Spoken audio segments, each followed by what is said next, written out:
dari Kementerian Sosial Republik Indonesia yang dari tahun lalu berjumlah 41 KPN atau 41 KK yang menerima bantuan. Kemudian di Januari 2021 berkurang 5 orang, 5 KPN. Kemudian bulan Maret April yang kita salurkan kemarin ada berkurang 13 KPN lagi. Jadi dari 5 kemudian 13 KPN. Kemudian yang menerima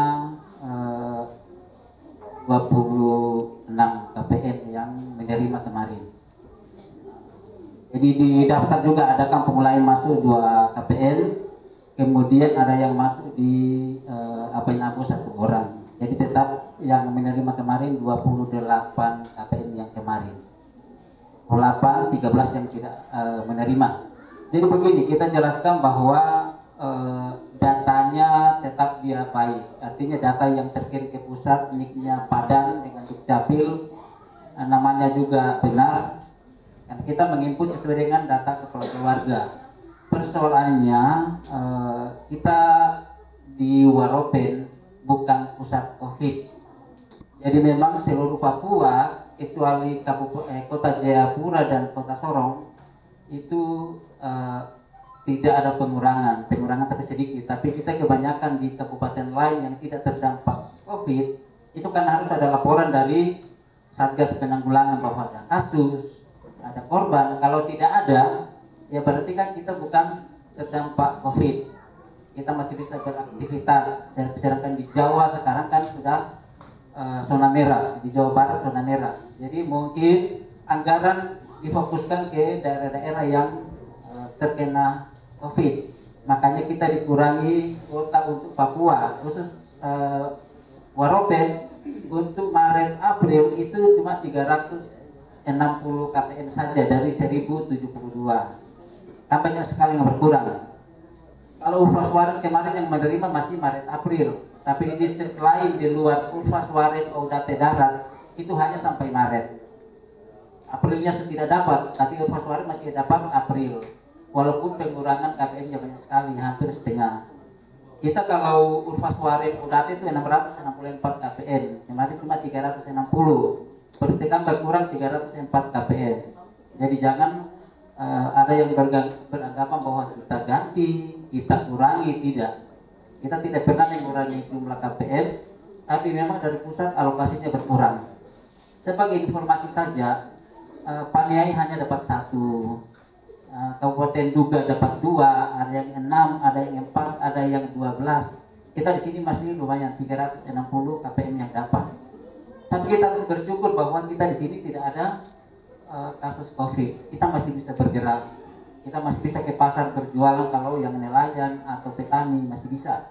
Kalau di luar kan tidak bisa bergerak apa-apa. Nah, sesuai dengan aturan bahwa kalau memang tidak tercover di BST COVID dari kementerian, kan masih ada dana desa. Nanti kita cover di situ. Makanya dari awal saya sudah bilang bahwa dana yang BST COVID dengan dana BLT desa ya sama saja sumbernya dari pusat. Cuma kita kan kalau dikasih arahan kita maunya menang sendiri.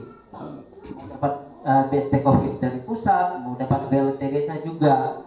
Nanti yang dapat 1 bicara lagi. Ada yang double, kita cuma 1 kali. Kemudian kalau yang dapat dari pusat tidak dikasih lagi, ribut juga. Kita sama-sama warga kampung, kenapa tidak dapat? Mana keadilannya?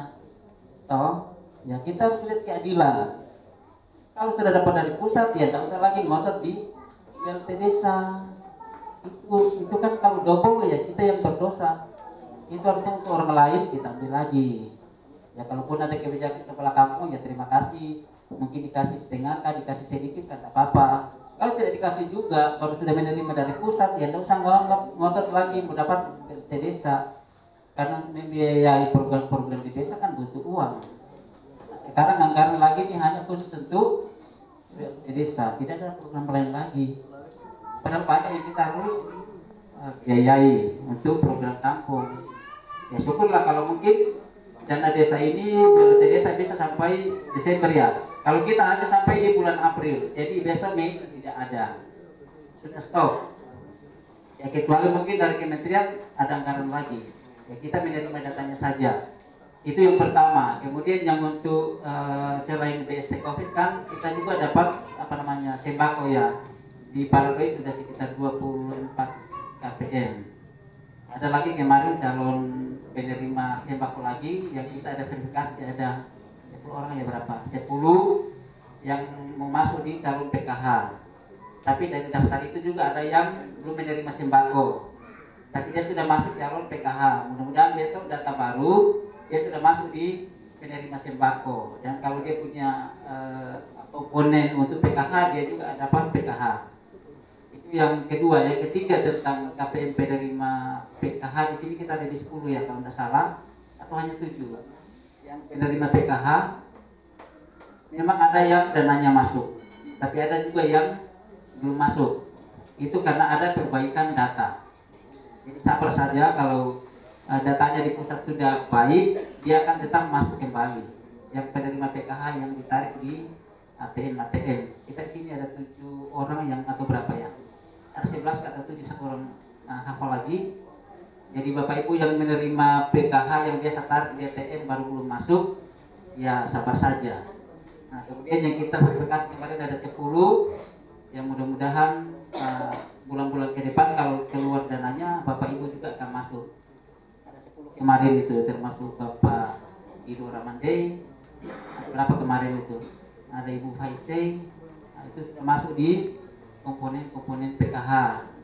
Nah, masalah Bapak Ibu yang datanya belum tercover, yang kemarin yang data BST COVID, kalau dia sudah berhenti di bulan April itu kita sudah dorong masuk di nanti calon penerima sembako.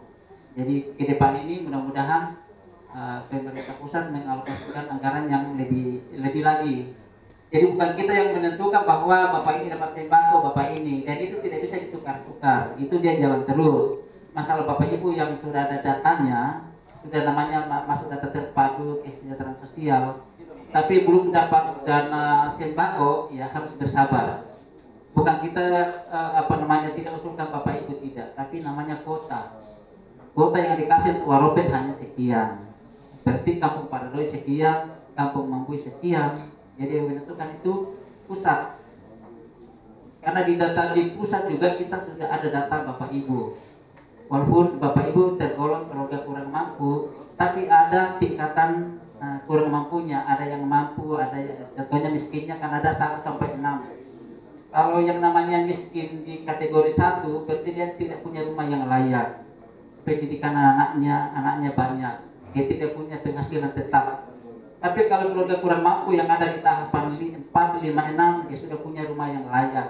Karena kalau kita mendata itu kita data keseluruhan, rumahnya batu, dindingnya apa, lantainya, atapnya, WC-nya, jadi semua didata. Dia punya motor atau motor laut, punya perahu, punya ternak, itu didata semua. Jadi kalau memang namanya belum masuk, ya harus bersabar. Ya mungkin karena Bapak Ibu sudah punya rumah yang layak, tapi masih kategori keluarga kurang mampu. Nah kalau memang ada kuota ditambahkan untuk Waropet, nanti Bapak Ibu akan di-cover.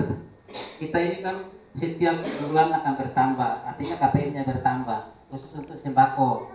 Kemudian Bapak Ibu jangan melihat dari jumlahnya, oh ini sembako 1 bulan cuma 200.000 hanya untuk 10 kg beras. Ya memang itu saja, memang jatahnya hanya 10 kilo per bulan per kepala keluarga, harga 200.000.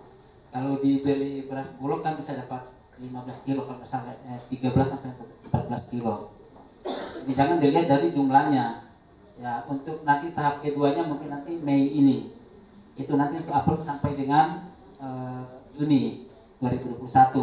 Nanti mungkin nanti mulai bulan Maret upload ke atas itu akan diusahakan di cover di BST desa. Nah, karena kemarin mereka sudah menerima Januari Februari. Kecuali yang 4 KPM dari Januari itu tidak ada, yaitu nanti di cover mulai di Januari. Tapi yang kemarin keluar di Maret April namanya tidak ada, itu nanti di BST desa, BLT desa di mulai Maret. di cover.